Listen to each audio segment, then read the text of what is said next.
Hello bachcho, let's read the question. The question says in angiosperms, ploidy of embryo sac is first option is diploid, then triploid, haploid, both A and C. तो सबसे पहले हम इसका की concept देख लेते हैं. Key concept of the question is embryo sac ploidy. Now what is ploidy? Ploidy होती क्या है? जैसे अगर आप एक सेल देखोगे, सेल के अंदर न्यूक्लियस होता है और न्यूक्लियस के अंदर हमारे क्रोमोसोम प्रेजेंट होते हैं. अगर हमारे पास जो क्रोमोसोम है उसमें सिर्फ एक ही सेट मौजूद है तो इसलिए हम उसको क्या बोलेंगे, इसकी प्लॉइडी हैप्लॉइड है और उसको हम डिनोट करते हैं एन से. अगर दो सेट ऑफ क्रोमोसोम प्रेजेंट है तो उसको हम कंसीडर करते हैं डिप्लॉइड और इसकी प्लॉइडी होती है, उसको हम डिनोट करेंगे 2n से. तो यहाँ पर हमें पूछा गया है कि एम्ब्रियो सैक की प्लॉइडी क्या है. अगर आपको याद हो कि एम्ब्रियो सैक जो होता है, एम्ब्रियो सैक बनता है हमारा मेगास्पोर मदर सेल से जो कि डिप्लॉइड होता है. इसमें मेयोसिस होता है. मेयोसिस होने के बाद ये मेगास्पोर बनाता है. 4 मेगास्पोर बनाता है, उसमें से 3 डीजेनरेट हो जाते हैं, एक ही रह जाता है. और यहाँ पर हमें पता है मेयोसिस हो रहा है. मेयोसिस के केस में क्या होता है, क्रोमोसोम नंबर हाफ हो जाते हैं, इक्वेशनल डिवीजन हो जाता है. तो यहाँ पर हमें जो मेगास्पोर मिलेंगे वो हैप्लॉइड मिलेंगे. फिर एक मेगास्पोर बचता है तो एक मेगास्पोर आके जाके माइटोसिस करता है.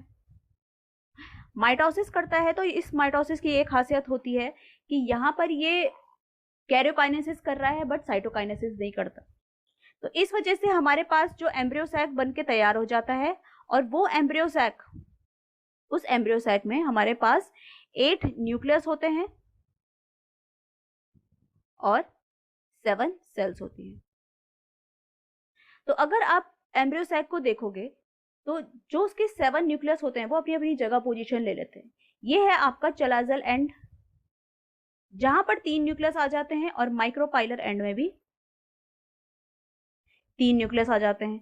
सेंटर में 2 आ जाते हैं, सेंटर में 2 न्यूक्लियस आ गए.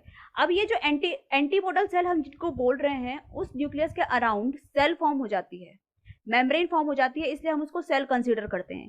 Same goes with synergids and egg.